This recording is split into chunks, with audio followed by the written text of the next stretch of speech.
Assalamualaikum warahmatullahi wabarakatuh. Selamat pagi anak-anak. Bagaimana kabarnya hari ini? Alhamdulillah, semoga semuanya selalu sehat dan selalu dalam lindungan Allah Subhanahu wa taala. Baiklah anak-anakku kelas 4, hari ini kita bertemu lagi dalam mata pelajaran Al-Quran dan Hadis. Hari ini kita akan belajar mengenai arti dari Quran Surah Al-Asr, kemudian isi dari Surah Al-Asr, dan juga penerapan Surah Al-Asr. Kita akan belajar 3 materi tersebut sekaligus. Maka dari itu, marilah kita simak video materi berikut ini baik-baik ya. Arti dari Surah Al-Asr. Surah Al-Asr sendiri berarti demi masa atau waktu. Nah, di sini kita akan melihat terjemahan dari ayat pertama sampai ayat ketiga. Kita mulai dari ayat yang pertama, berbunyi wal asr. Nah, ini artinya adalah demi masa. Wa berarti dan atau demi, kemudian al-asr artinya masa atau waktu. Kemudian ayat yang kedua berbunyi innal insana lafi khusr, yang artinya sesungguhnya manusia itu benar-benar dalam kerugian. Mari kita lihat terjemahannya per kata. Inna berarti sesungguhnya. Kemudian insana, insan artinya manusia. Kemudian lafi artinya dalam, dan khusrin artinya kerugian. Jadi artinya sesungguhnya manusia itu benar-benar dalam kerugian. Kemudian ayat yang ketiga, illalladzina amanu wa amilus solihati wa tawasau bil haqqi wa tawasau bis sabr.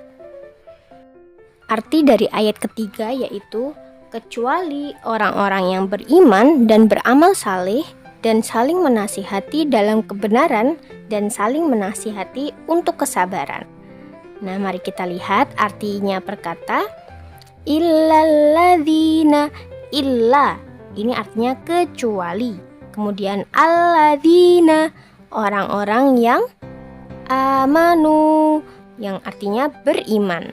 Kemudian amilu solihati, amilu artinya beramal, amilu, kemudian solihati, solih, dan watawa artinya saling, kemudian saubil haqqi artinya menasihati dalam kebenaran, bisober dengan kesabaran. Nah, itu dia arti dari ayat ketiga.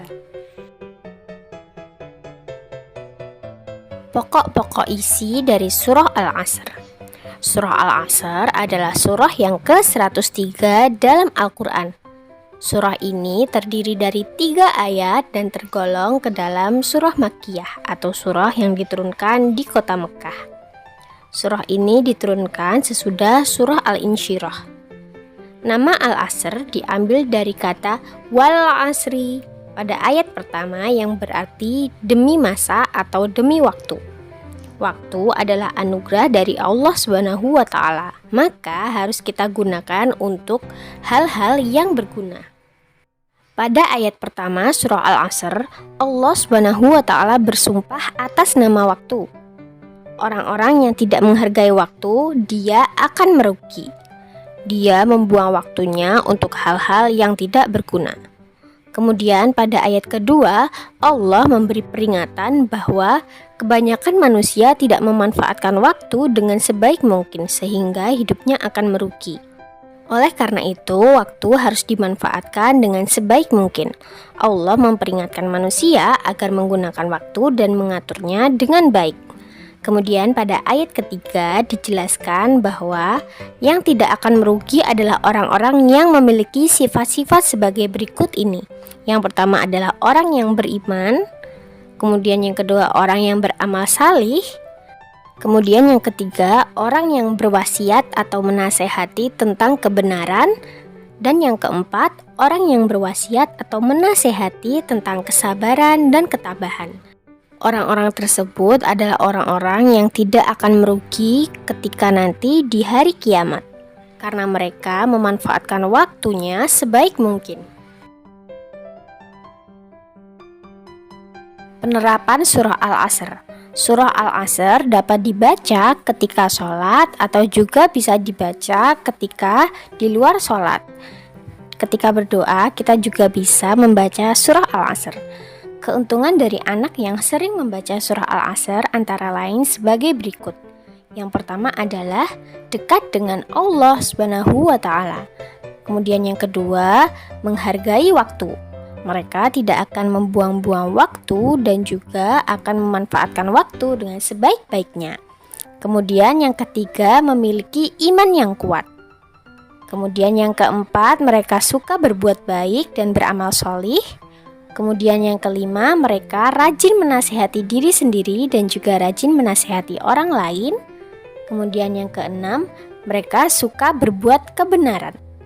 Kemudian yang ketujuh, mereka memiliki sifat sabar. Yang kedelapan, mereka mendapat pahala. Sementara itu, anak yang tidak mau mempelajari surah Al-Asr akan mendapatkan kerugian, antara lain sebagai berikut. Yang pertama, hatinya bisa berkarat seperti besi, karena ia tidak pernah membaca dan juga mempelajari Al-Quran, termasuk mempelajari surah Al-Asr. Kemudian yang kedua, ia tidak mendapatkan kasih sayang Allah Subhanahu wa Ta'ala. Kemudian yang ketiga, ia akan hidup dalam kerugian karena ia tidak mau mempelajari surah Al-Asr. Banyak sekali hikmah atau pelajaran yang bisa kita ambil dari surah Al-Asr. Oleh karena itu, kita harus senantiasa membaca, mempelajari, dan juga mencoba menghafalkan surah Al-Asr. Baiklah anak-anak, demikian pembelajaran kita pada hari ini. Pada minggu depan, insya Allah kita akan bertemu lagi untuk belajar asbabun nuzul dan juga kandungan dari surah Al-Asr. Sekian, terima kasih. Wassalamualaikum warahmatullahi wabarakatuh.